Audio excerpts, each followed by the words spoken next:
Me? Yeah. So, yeah, be back. Nice to get home to our cosy house. We'll be very cosy. Yeah, I've had a really good trip away and lots of time to think, and I'm still thinking, and lots of reading. And I came back and I ordered myself some books.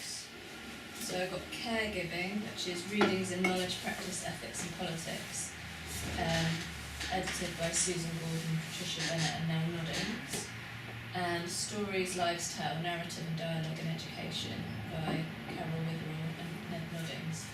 So I've just been reading a lot by Ned Noddings because I'm trying to think about caring and where knowledge I'm trying to create might be placed, because it covers so many different areas. It was trying to draw it into one context that I could make a contribution to, and I'm just really trying to get my head around Nell Nodding's ideas of caring. Hello! Which are quite interesting because they have a lot of similarities to what I'm saying, and then some things that I think, not quite sure about that. And also she has some contradictions in what she's saying, which I find interesting. And I've made my phone be able to talk to me so that when I'm driving I can listen to, I can basically listen to books rather than, the radio or whatever else is going on. And that's been really interesting. So I've been listening to quite a few living theory theses to try and understand what they do, and how they kind of present the knowledge and what the knowledge is and all that kind of stuff. So that's been quite interesting driving around. And I'm just listening to Eleanor Law's thesis on love at work. This doesn't go public, does it? No. So, okay. But it's really interesting because she obviously, I'm just reading into it what the thesis says. She obviously put something in that was really not accepted and then had to do a major rewrite. But I've listened to Robyn's and Liz Campbell, who also talks about love, and what's her name? Yeah, Anna Kaiser, thank you. And they both went straight, well I don't know if Anna Kaiser's went straight through, but Liz's went straight through, and they're very easy to follow, the narrative, and I would say yours as well, Robyn. You can really understand the thread of what they're talking about. It's very easy to understand the argument. They keep coming back to the same thing. And Liz, Eleanor's obviously coming back to love a lot, but I'm finding it really hard to follow. And I kind of had a bit of an aha moment where I was like, oh, I think I write like this. Or I kind of, because she goes off on lots of little threads, and I'm like, why are you talking about this? Where's this going? And why have you brought this? And I can see what she's doing. It's much more, there's a lot of creativity in it, but it's really confusing to understand the thread of what she's talking about. So that's just been really interesting, understanding how people put things together and why it's really unfair on your reader to be too overly creative because you just lose them. You're just like, I'll just keep listening. All the others I've just listened straight through. I have to keep going back and listening to that one again to see if I really, did she really say that? No, yeah, she really said that, okay, carry on. So yeah, it's been interesting. Good. And lots of skiing and snowboarding, and if I have to get up a bit, it's because I took a bit of a whack learning. I was really improving in my snowboarding, but snowboarding you tend to fall harder, so I've got a nice big whack on my bum, which was really fun, 15 hours driving home. But I have to get up and do a bit of wiggle. That's fine. Okay. Well, my highlight of the week is being sat by my demented old boy. It's such a relief. You've been freed up. I have been. It's like a divine hand, because I was on the verge of giving, what's he going to do? How's he going to cope? Because I do all his admin and banking and tax. I give him 4 weeks' notice. Not that there's a contract or anything, Anyway, he's turned round and he said, well, I think you're too involved with your mother, so, you know, I think we should call it a day. And I said, that's absolutely fine, what day? So Tuesday was my last day this week, and yeah, it does feel like the divine hand came in and said, I'll just make this easy for you, you know, I'll just make it clean, and his decision. So it's latery. Release, liberation. Yeah. Right, Robyn? That's interesting about the one that you found the thesis followed a thing. That's because at the end I had to go back and say what do all these bits mean and try and so the comprehensibility of that long thesis came from but at the end. I can see But, that. yeah, but actually I do write like that all over the place. And Kip, my husband, just read this paper that I'm doing currently for the conference, and he said you go off on tangents, you know, all over the place, and I do. It's the same, you know. So everything that's relating to the thought processes will come in, and then I'll come back to it, and I kind of realise actually you can tell a story and then have the bits and whatever. So major rewrite and moving around and whatever. Yeah, so I get that. I call it butterfly thinking, and I know that's my style is to butterfly think. Go off. And it used to be easy to fit back. Now that I can't get back again, the memory's not so good, and so I go off on these tangents, and I've lost the flow. So if I had, my gosh, anybody was trying to follow me all the time as well. Anyway, so I get that. So I've got lots of creative things going on at the moment. Right? I think it's related to that actually. It reminds me of something I read a medal on. I think what he's saying, and I've heard him swear, is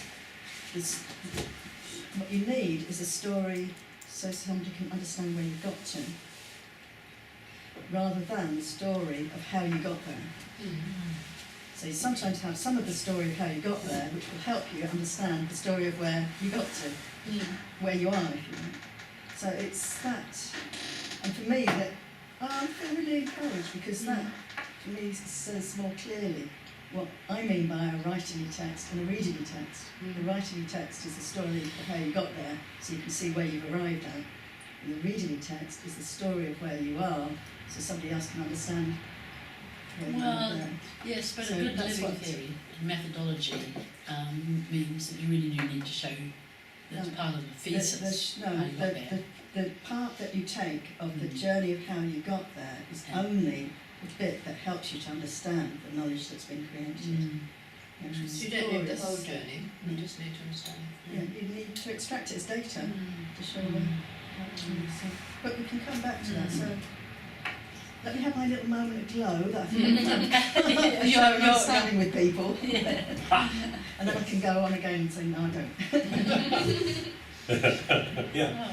I'll show you my buzzers in a minute there in the Watch News section, and at the top of the right-hand column this afternoon I'm going to put April the 13th, which is the details of the gathering that we're having and Rachel's, okay, but I'll come back to that. I just want to mention this about Eleanor Law. Her thesis on love at work. One of the moments of real revelation for this woman, Madeline Church, who also got her doctorate and herself, that Eleanor was trying to communicate to us what she meant by love at work through a videotape of a conversation she was having with her husband, right? And neither Madeline or I, we looked at this and we were absolutely appalled, because the husband was demonstrating absolutely not only no comprehension of what Eleanor was saying, but actually putting her down dramatically in terms of his understanding of physical science. Right? So he was coming to what Eleanor was writing about love at work from a positivist science view, and he was absolutely confident. Okay? I'm totally putting her down. Now, it took Eleanor about half an hour, because we were sitting there absolutely shocked, for her to demonstrate how her responses to her husband was evidence of love at work in the face of this kind of appalling denial. Anyway, I just want to mention that because that was part of what the examiners picked up, you know, and ran with, you know, very impressed with it. But the buzz this week for me is this, that I hope you'll get into this on the right-hand column, because we've got now the proposals for the one that we're going to split on Imagine Tomorrow, Practitioner Learning for the Future. Okay, so if you click on that, you get all the details of that one. And then there's one that I'm giving in June at Dublin City University on Participatory Action Research, a Living Theory Approach. And then there's this one, which we're putting in for Montreal, Quebec, 26th to 28th of June, Repoliticising Path from Action Research to Activism. And if you click on those, you get the details, you know, what they're actually trying to do. So that's my place. It's really You've got responsive. some more. You've got some more, because for the 13th Yeah, of we have, April, yeah, and I'll put those up there. when that event is, we might have some Mongolians that might like to come into it through Skype. Is that the email that you sent? Yes, yes, yeah. No, it was from Mongolia. That was from the Mongolian University yeah. I mean, it's amazing. It's also the Croatian. What's that? Mongolian. Yes. Yeah. That's always the joke plays out of Mongolia. Exactly. Yeah, that's what my dad always said. Yeah, Stuff I back to still Mongolia, hope this we sort of do. somewhere over there. Yes. Yeah, we got the Skype addresses this week. They're going to come in to the session on the 13th of April to talk about their research. Do you know anybody in Timbuktu? That would be fun. Timbuktu, I don't, in Africa, but We didn't know anybody No. Mongolian to And the it just, conference. because then they would be really living a dream, wouldn't Yeah. they? We can go for it. Let's all Yeah. find some Timbuktu. contact. Mark might be coming from Salisbury. Yes. And the last one is this, that if you click on the Living Theory Wiki, you get into the main page with most of our names here. The ones in black have actually responded, Rachel's got the invite there. The ones in red have yet to respond. But if you go into Pete's wiki and just click on his questions, Pete's questions, you'll get all his dialogues now with Jerome Gramudi, personal ethic, accompanying paper, and Jerome and me. This one, Jerome and me, because it fits with what Marie was saying, that what Pete is having to do, because he's got about 20,000 words, and he's now editing it down from the conversations they've had over about 12 months. And rather than showing all of the conversations, he's having to edit it to demonstrate the meanings that have come out of the conversations as they've created a we from two separate I's, and actually agree that Ubuntu, the value of Ubuntu, is now moving them forward into the values that they believe carry hope for the future of humanity in terms of what they're going to do. But I'm just saying that that's now up there, you know, as a draft. Those are my buzzards anyway. Are you okay with that? But I hope you will just, as I say, just access those from that What's News section. So, oh, what? What are you thinking? The other page, where's... Which one? Pete's, okay. Yeah, so you go into Pete, then Pete's question, accompanying paper, Jerome and me. All right. And this is, I approached So there's a paper then, is there? Yeah. Where is that? This is what this is distilled from. They're working on a paper for Egypt, so they're using all this as data. And are they, oh right, so the papers in Egypt. Sorry. What's this? Oh, it's just, I thought you were No, going to no, I say- was just listening. Anyway, that's You where could you'll say get, other yeah. building, I think. But it was exciting, and that's where you'll get all of Pete's editing of this correspondence with a black Zulu educator. That's how Jerome identifies himself. And then with Pete, and you get the history, biography of grandparents and children within two cultures, and the gradual formation of a genuine we in a question, you know, from two separate I's at the beginning, but also with Ubuntu. So it really is, I think, a lovely piece of work coming through. Yeah, well, Rachel, you... I think it relates to what Marie was saying, because what I picked up from that was when the three of you had a dialogue and then you transcribed it. Yeah. But what there was it wasn't a story, it was, I was then using, it was an anecdote. And the anecdote was then smaller than the story, which made it then manageable to be able to. Sorry. It made it manageable to then think, I'll write an anecdote rather than a whole story, because that was just my personal thing. But the anecdote was about how there was the I and the we formed, because it told the story of this woman who was holding her baby and shouting at Pete at the same time, and it was a story about how your skin would go. And the anecdote is on that. I don't think I've made it up, but it was the sense that there was the I and the we in the moment, and then for me it was how the conversation with the three of you then transformed that anecdote into something useful, because the prejudice, you then, Marie, were able to unpick the fact that there was the word prejudice that was then used, but then Pete had to explain what prejudice meant for him, and it was different from the common acceptance. And I think that's, even listening to the radio on the way in this morning, it's a useful thing to be able to, because we've got the irritation of the limitation of our language, we've got to be able to, yes, you've got to be able to explain the words, and this word prejudice really it was helpful for me to understand what Pete meant by prejudice, which was not prejudging something in the future of an unknown. Because what Rachael is now doing, okay, just responding to Pete, this wiki space allows us all to post, like Rachel's posted that invitation in Rachel's space, and it keeps an archive so we can come into it and then respond whenever we wish with what it is we're doing. Also, it's an invitation to you to go into Pete's pages and post your responses as well, which means that you can have some sort of connection with one another. And that was the big aha for me, is it's far easier to do that than email, so this is why this became an easier platform to use for, it was a more combinatory process. So if anybody wants image better, Sonia, can I do to that? Yeah. Yeah. Okay, shall we move on? Yeah. Oh, Sheila, do you want to? I would say it's nearly there, yeah.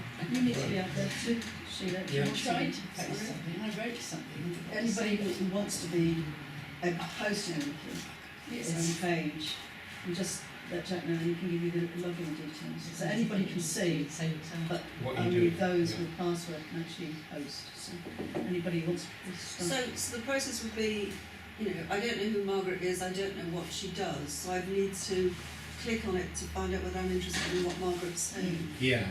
And then I would comment on what Margaret's saying, Good do. and If you Margaret wish. might go back and look at it, because she wouldn't get a notification. Right, okay. So Yeah. it's kind of hit and miss, isn't it, in a way? It's a bit like, for me, it's a bit like sort of the cat that brings in the little mouse. You might sort of miss it, but they've offered it, and you might find it sort of some time later. You stop and do this. Yeah, no, I'm just understanding where it goes. Whereas emails are always called.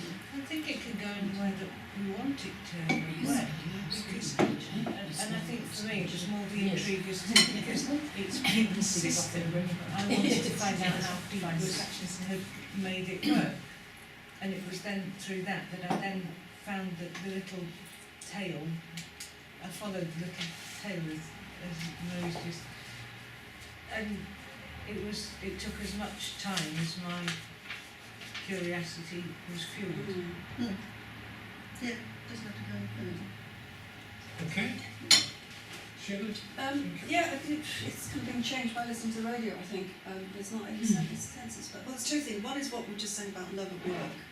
I'm just thinking about, and again, it's kind of like how not to reveal the situation, but having a particular person at work who it feels like doesn't encourage things that might bring praise on a person, but it's kind of filtered so that it actually brings praise back on themselves. That's the And I've been sort of dealing with this and seeing the evidence of it, but thinking, nah, no, yes, and for a while. So yesterday I had to deal with it, and I mean, I'm not sure what I can say about it really. I asked for a meeting, and I kind of somehow, with the best diplomacy I could muster, put the person into a position where they needed to move forward in the direction I needed them to move forward, without them losing face, but I left them no other option to go in a different direction. So that's kind of like obscure, but so it was, and I'm thinking, yeah, that was it really, because I didn't want to blow the relationship, but I couldn't allow what was going on to continue. And I think it was kind of win-win. And I sent a follow-up email this morning about it, which again is forcing in one direction, but in the nicest possible way. So that's just interesting the way just that term love at work brought that up for me. And I think just coming on, I mean, I had all sorts of things in my head, and one of them was that I told you about the training course I did last week, diversity course, and the director went to a meeting which was mainly of police and other people who come and talk about what's going on in the communities. It's this sort of closed meeting about what's going on in Bristol, and the person who was chairing the meeting said to one of the police officers, this is senior chief inspector, who was on the course last week, and he said, and such went to a diversity course this week, because they were talking about giving the communities opportunities to run diversity courses rather than going to the usual provider, because they want to get that sort of change. Anyway, and the inspector, according to my manager, sat back, looked at her and said, awesome. Awesome. That's all I'm going to say. And I just, so that was really nice, because my ego had been so dinted by the course I did, which it didn't go wrong, it was thought to go wrong. So this was like, that was much better. My fragile ego really didn't need a feeding. But no, this morning they were talking about, it was the Chief Inspector of Ofsted was talking about how schools, the rigour that's required by schools for the academic side of Ofsted has actually pushed out the window, which I thought was a really interesting thing coming from her. That has pushed out the window the support for mental health in children and actually catching children younger to actually do something, putting the expertise, etc., etc. And I didn't catch the beginning of it today. I was thinking, whoa, I have to listen to this again, because why is she saying all that? Because my grandson's school is in special measures as of last week. And it was just such a shock to the entire community. And I went to the meeting on Tuesday night with the head and the governors. And it's exactly that. Their focus has been on the nurturing and supporting of them. Lots of kids with difficulties at the school because of the catchment area, etc. And they have poured all their energy into that. And they've been failed on 5 different important places. And what the head said, which completely shocked me, was he said, he said, I've been in a failing school before, and we kind of think, oh yeah, he said, I was brought in when a school failed to turn it around, and I did. So it's that whole, because for me, because my grandson has got, serious mental health problems which have not been dealt with, which the school has not got the money, nor have Cairns or anybody else to actually take him on, and he's nearly 9 and he's getting worse.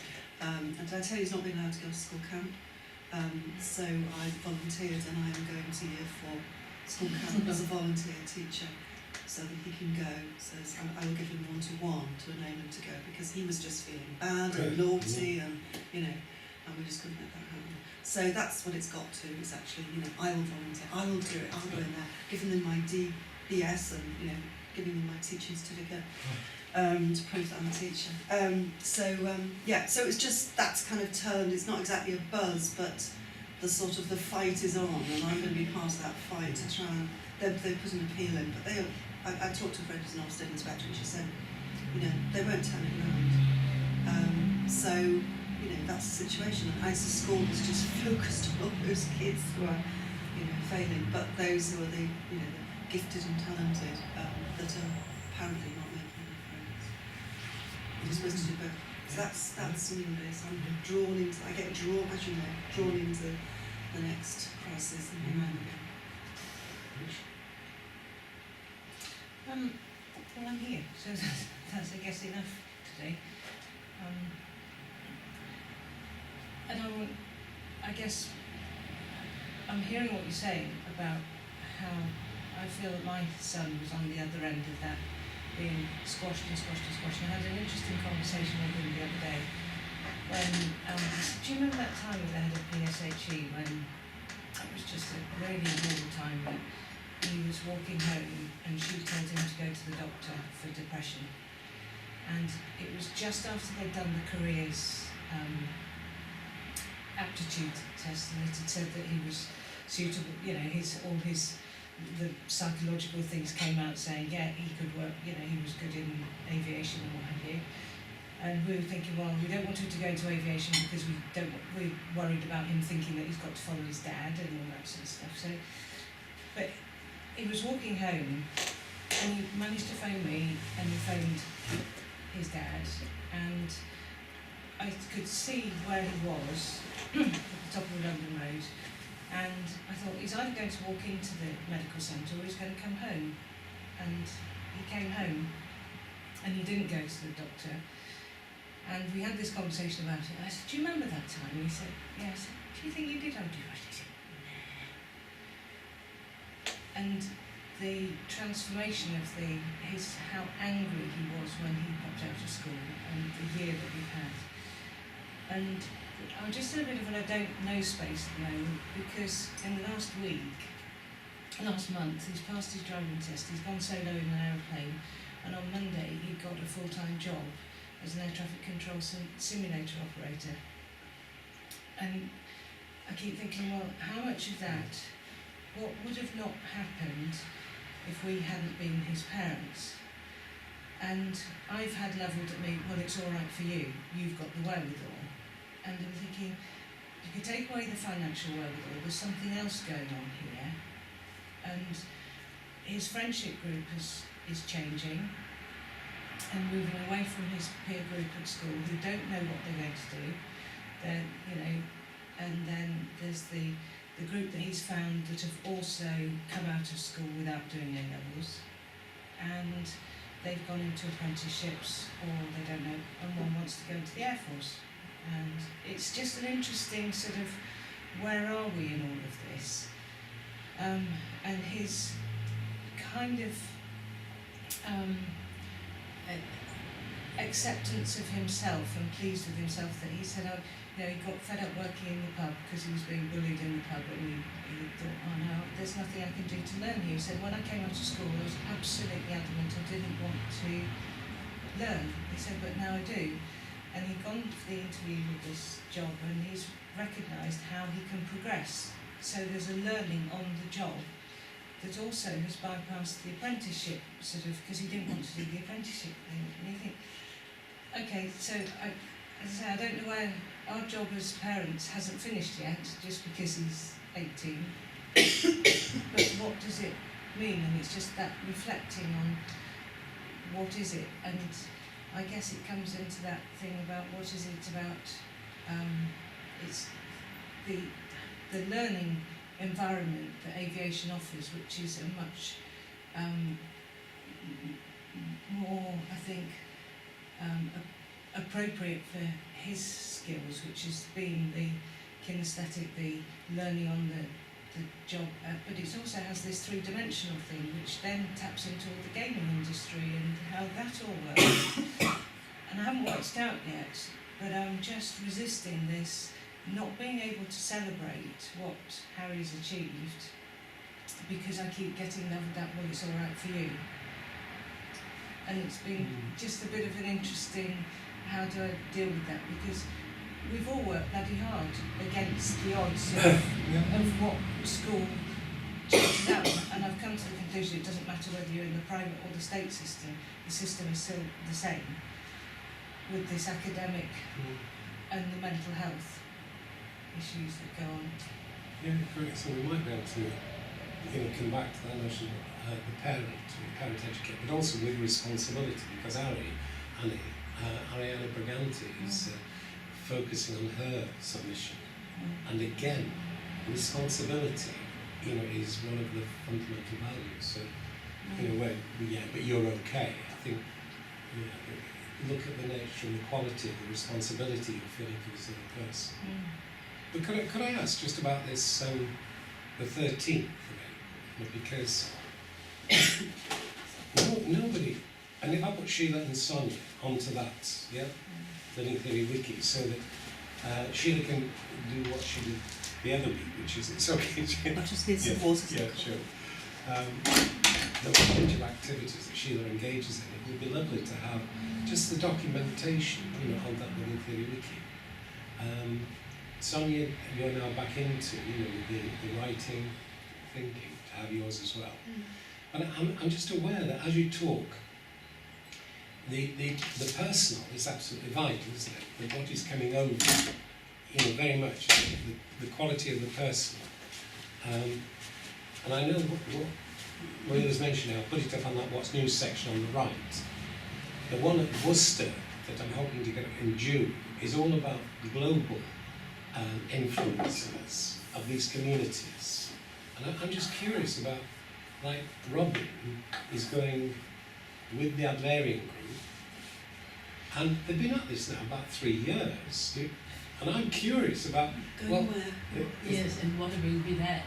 Yes, what do you mean that? I don't know. Chatting. He knows. Oh, going, not going. yeah, there's a conference, and they've been going to this Adlerian conference for about 3 years, and there's Carmen Thomas, there's Rosemary White, Margaret Wadsley, and this year they've invited Joy Mountain. They've taken Joy's ideas as spirals to look at how they're looking at their influence as psychotherapists in their context, right? Now, I'm fascinated, not that they are, but I'm fascinated by, well, what influence have you had? You've been doing this now for 3 years. You've been working together. Can you show me just something that you've done which is influencing either each other or anybody else? And No pressure. No pressure. None at all. I've done it, for goodness sake. What do you think I do every bloody Yeah, but produce something? But I'm just curious about whether we're all, you know, like Rachel's, whether on the 13th we would have been able to offer something, maybe in the wiki space or somewhere, that looks for over 2 years ago, when the first one was at Rachel's. What have we been doing over the last couple of years?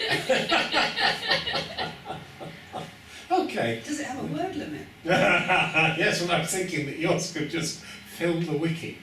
Anyway, I was just curious, like, with the, you know, you think of Ellie, and Ellie with Julia and William in terms of good conversations within the Kinship Action Network, and bringing those insights and understandings into our space on the 13th of April.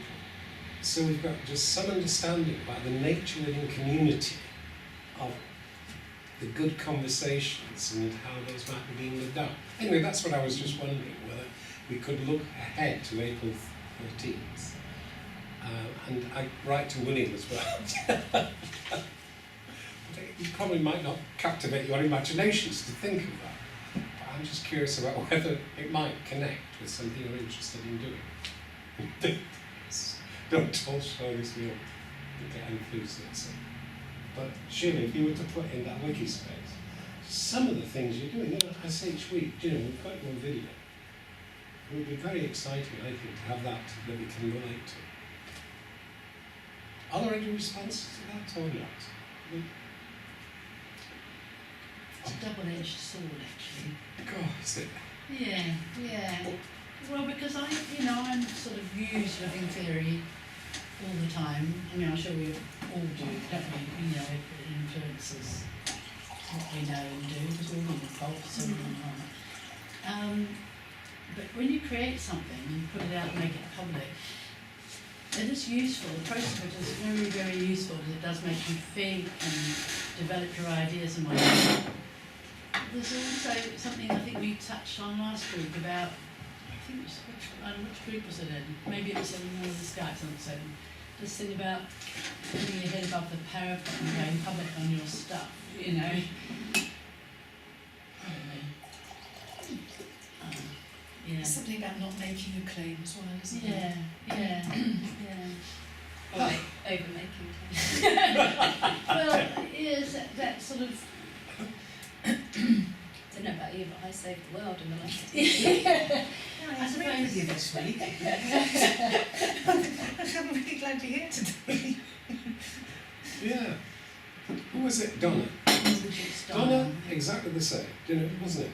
Donna she's doing this fantastic work, she's inquiring into this, she's getting her doctorate. As soon as it was putting herself out there, Well, it's a difference. Yeah, Okay. yes, that was It's not about putting personal. yourself out, it's actually putting the ideas. So when you were saying that when people come back and say it's all right for you, so I suppose the other side of that is, why should I be bothered about what you're thinking? And somebody said here before, I've got responsibility for what I say, and I also have a responsibility for what I hear. So if I'm not hearing something that's actually of use that can take things forward, then maybe I need to adjust my hearing, but I can't be responsible for how you hear. All I can be responsible for is trying to say as clear as I can. And then whatever you do with it is actually no longer ceases to be my I problem. think that's really interesting what you say, that why did I hear it's all right for you? Because that's a story that I've heard throughout that's a bit of a thread throughout my life. Well, it's all right for you.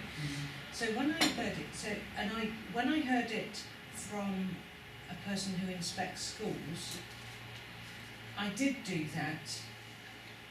Well, I have to disagree with you there, and this is what we've done.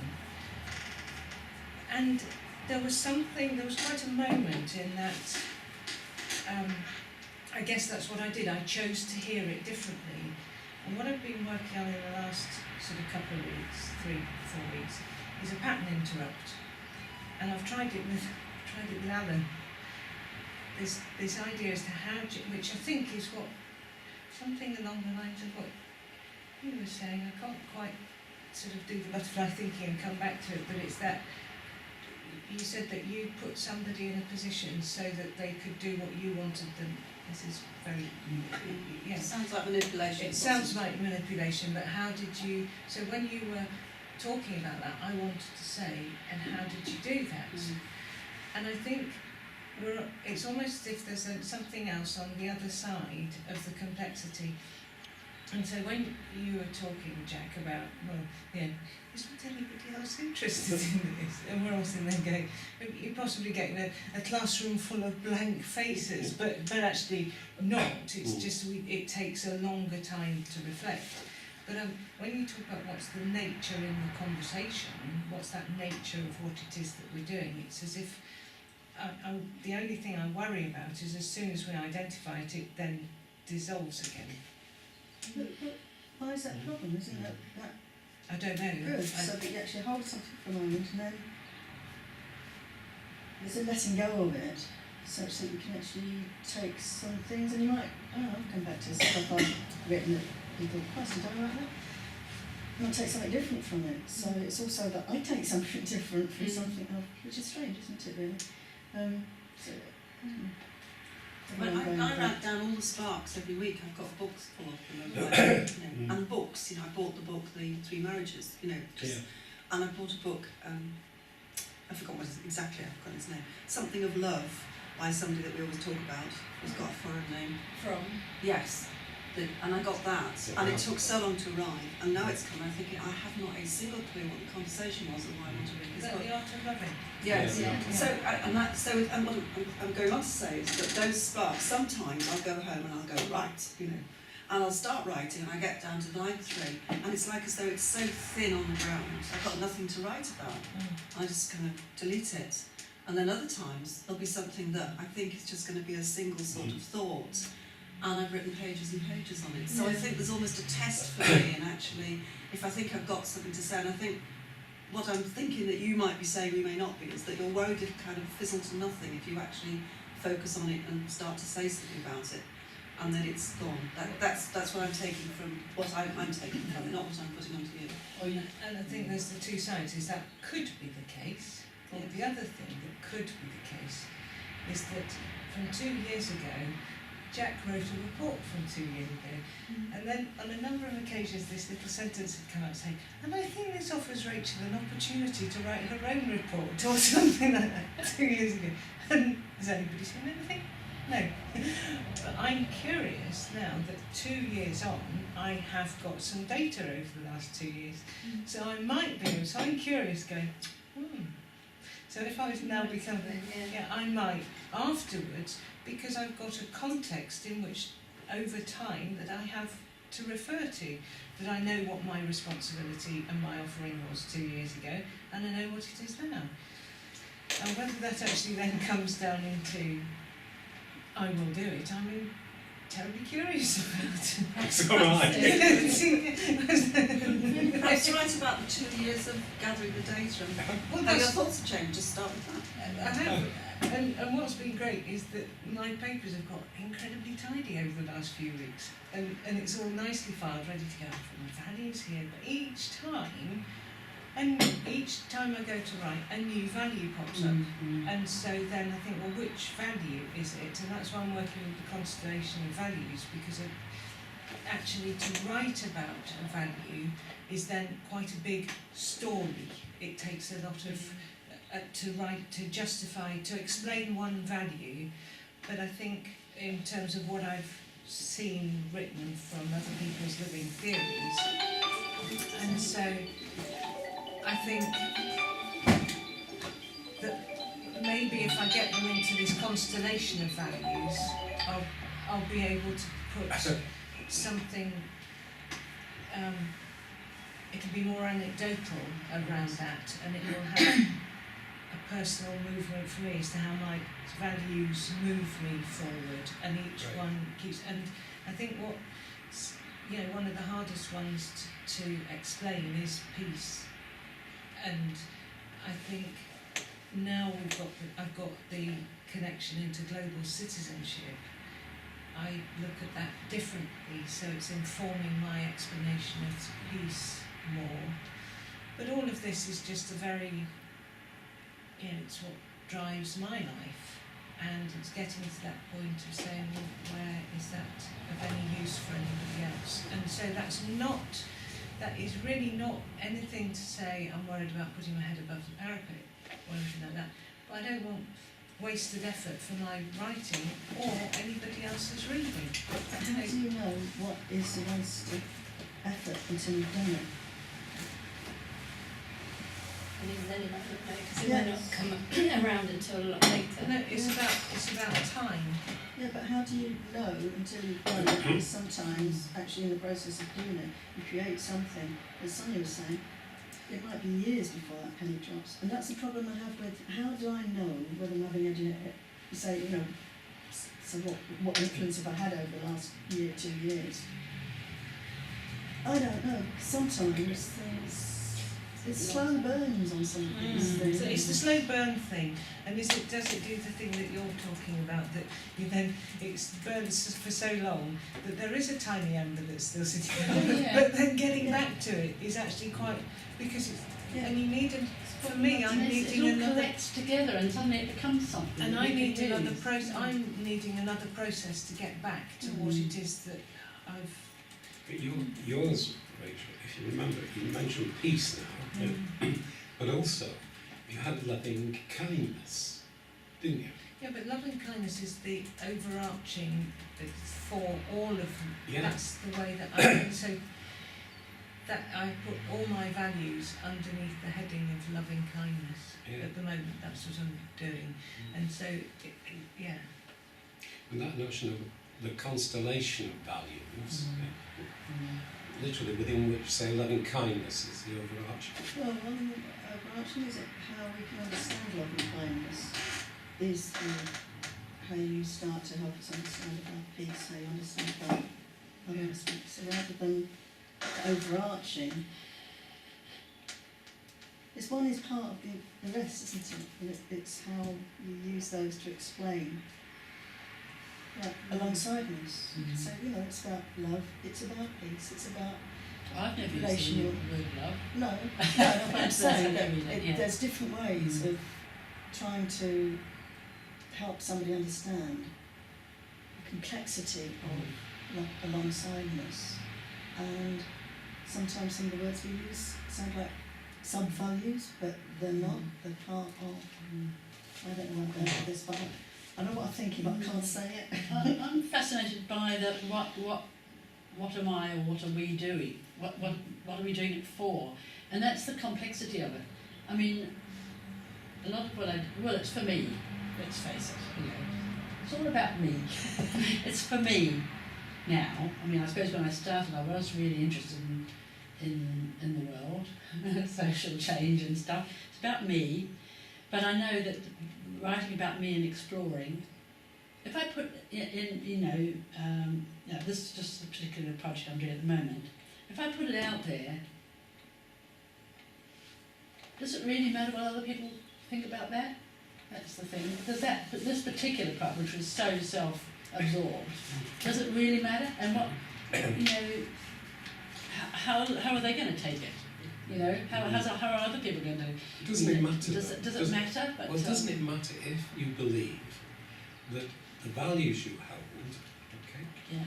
are ones that if they would live more fully in the world becomes a better place to be. So it feels me that all the values that we hold, and we've each got our unique constellation of values. But that's what I'm asking, isn't it, that if Robyn shows to others the value space, and we actually relate to that and it inspires us, that is part of, no? Does that part well, yes, it's complex, isn't it? I mean, I hadn't thought of this really before. Well, it's sort of been hovering there, but I'm just thinking about it now. It's producing, because I've got time on my hands now, and it's lovely, and I can really give time to engaging with being creative and other ways like the visual stuff. So I create all these really colourful things, if you like, and I really enjoy it. And I can let the perfectionist in me really, take hold and produce this stuff. And I'm doing that for me, but I'm putting it out. And then it brings up all that stuff, which was the reason why I never did it before. Going public on stuff. When actually I'm quite a private person, and so to go public and then not knowing how these things are going to be received, and the sort of prejudices of other people about those things and how that's going to reflect back on me. Do I want to bother about that? It's just struck me that this is probably really a broad brush, is that you work through and with other people. So with moving on up and with your bearing group, you are a group. So you going solo is possibly different from me. I'm always solo. I don't have anybody else to. I do everything from myself and for myself. So just wondering whether that's the difference with your kind of reluctance is because you... I've always been a kind of solo, if you like, a loner, really, but that's never come who happens to work with other people. Yeah, but I'm not an absolutely completely alongside sort of person, really. But you don't talk about yourself, you talk about moving on up, and you not talk about the unlearning group, so that's exactly it. You're not revealing yourself. Show your privacy. Is that part of the same side of the coin, or the other side of the coin, not sure which one, that Marie was talking about, which is that you can't be responsible for how other people are going to hear you. But one does care. You suddenly don't stop caring about how you're perceived. But maybe the thing that drives you is that there may be an influence that you're not responsible for, or aware of how it's going to have an influence, but by putting it out there you're enabling an influence to happen. And that's kind of what I think when I put writing out there is, you're kind of throwing it to the wind in some ways, and you have no idea what influence it's going to have, and you may never know, but if you don't put it out there, it can't have any influence, and it only remains with you. And kind of what a waste of a life, really, to only have influenced yourself when you could offer it, and people can take it or leave it if they want to. And I know I overplayed. Can I say 2 more things? Sorry, I've been away for a while. The thing that I keep thinking is, what we're don't answer it yet. We're talking about updating our living posters, and how do they fit into what you're saying about offering on the 13th? Yeah. And the last thing I'm going to say is, when we were in Galicia, we had a really interesting conversation around. A few of us were sat there talking about how each of us had been told at one point in our life or another, well, it's okay for you because you might have overcome that adversity in your life, but it's because you're this or you're that. And I think, to me, it feels a bit like a kind of way of protecting that person from having to review their own life. Because if they're saying, yeah, but it's your special circumstances that enabled you to overcome that adversity, but my circumstances are really different and I can't possibly overcome it. I think it's a kind of way of being able to stop having to kind of reflect on your own experience. So I think, my encouragement to you would be, don't let that take away from what you've achieved, and that actually it's very easy for other people to say, well, it's easy for you because X, Y and Z, but I couldn't possibly. But it kind of doesn't matter about them in a way. That's their stuff. They're going to have to unpack at some point. But for you, you know the work that you put in, and I think that, that's why I think it's really important to tell the stories of success, because it's so easy for people to say, it never works. But then it's easy for them to say when there is a success, oh, well, that's just because they were different. So I think it's about trying to say, actually, that it's not about the difference, it's actually about the similarity, but because you put, we know you put in a lot of work, a lot of heartache, a lot of unknowing and, worry about whether, this wasn't going to be the outcome necessarily. The outcome could have been really, really tragic. And it's actually about your love and loving kindness and tenacity. And I think it's that, so the word tenacity or determination or whatever, those things that when I would hear that, well, it's all right for you, I think I agree with you, it would do that shutting down thing, that then it prevented a self-reflection on one side or the other. But for me, what would happen was when I'd heard it after so many times, and I was then starting to hear it in different contexts, it would then do the irritation to the point of then, was this then putting it into the emotional side of things, that whether it's emotions, whether it's the anger, whether it's the worry, all those go into the negative side of things. And then I got to the point that when I heard it in the context of a school inspector saying to me, well, it's all right for you, that then suddenly I was able to somehow do this meeting that then crossed both boundaries, and I was able to say, well, I can I was able to be articulate enough to say, to not say I'm offended by that, but I said I had to disagree because, and whatever it was, and that opened up this other thing, that then there was almost an apology that came from the other side, saying, well, I didn't really mean that. Now, one of the things that I was also brought up with, which was a constant conversation throughout my life with my mother, is that she would say something, I would then say, she'd say, well, I didn't really mean it. Now, I never really got to that stage with her, but I'd say, well, it's about time that you said what you meant then, Mother. Because she would always say, oh, you're far too literal. But actually, the literality has a usefulness. But there's another way of looking at it which has just struck me. It's nothing to do with you in a way, it just made me think, is that the other way of somebody saying that too, you could actually say, yes, it is all right for me, and I also did this, because you're taking it as, because that phrase is derogatory. And you've gone straight into the sort of like, but I need you to realise this, I need you to realise that. Hold on, the other thing is, you think too much. Now that one is, the one that comes back from that is actually, well, you don't think enough.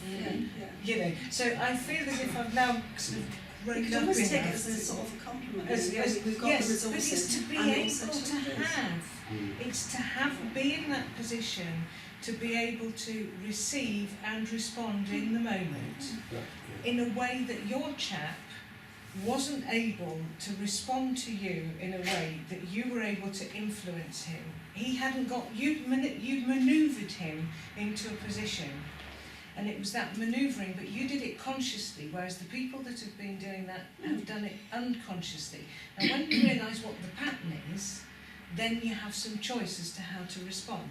Yeah, And that's the value of living theory researching, Yeah, because you begin to know. Can I just Yeah, bring and this that's in? where the explanation That of what we've is done the over the value. last 2 years is the important point. But can I just suggest that there's something that we could bring into the 13th of April with Rachel, We could, or we might could, not. and we might not, and it's linked to Robyn. Now, Really? yeah, Oh, now because you see what is I think missed sometimes is this, that Robyn at this global assembly with oh yes. De Souza Santos, Oh, yeah. Was that the self? yeah. She wasn't. Go on. Now, Did we ever find that piece of film? no, I'm asking where somebody I think has got the video. I sent you the video. Hmm? I thought I sent it to you the other day. There was the whole 3-hour Yeah. video. Ah. You know when you sent last Yeah, week, yeah. and I sent it to you by return. Oh, See, it's we're- a 3 we- hours video. we It haven't was a had three, that. and it's right at the end. I Where's think. it? Where's the video? Well, we'll try and get that video, but what I'm asking is this, that Robyn, I think on the 13th of April, if she fancied it, could, Yeah, I'm not doing yeah, look at the responses that Robyn got from the keynote speaker at the first Global Assembly on Knowledge Democracy, right? Now, what he did was what Eleanor Law's husband did to Eleanor. You know, that rather than, Oh, wait a minute. Oh, right. That's what it appears to you, but that's not necessarily what it is from his position. So No, how well, He you did do decide to something though interpret that was a bit of a sticking point. Now, it's Mm. only now, 2 years Right. later, that having done living theory for or been around living theorists for 2 more years, to then say, yeah, there was something that happened there. right, so, and it's what happened. In other words, as you've There was. reported Yeah, it, no, no. Do you remember? But what I'm saying is, no, it comes back to your point, John.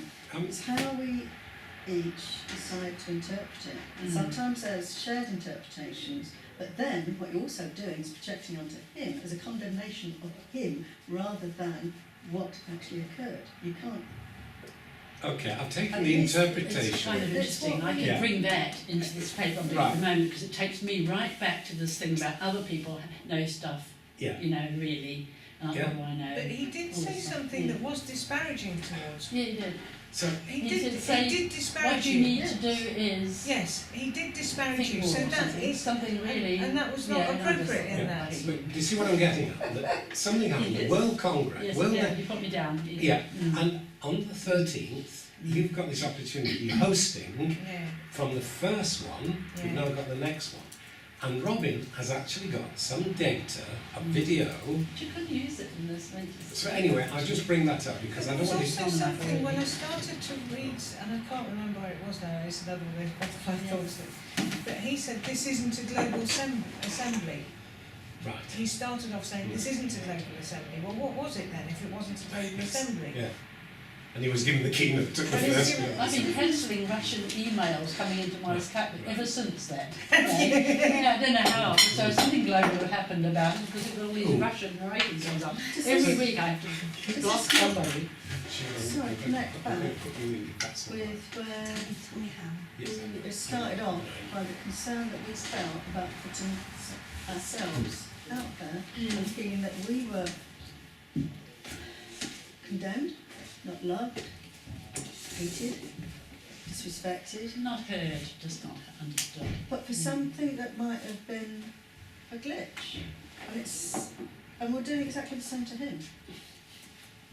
Yes, there was things in what he did which were, I felt the same thing, it was really disrespectful.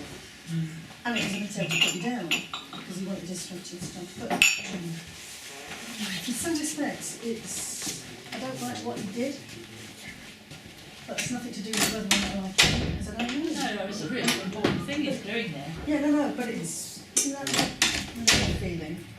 You can that we feel what we put out there, then it's not that what we've shown is argued with or is a contradiction. It's something about us that we feel unloved.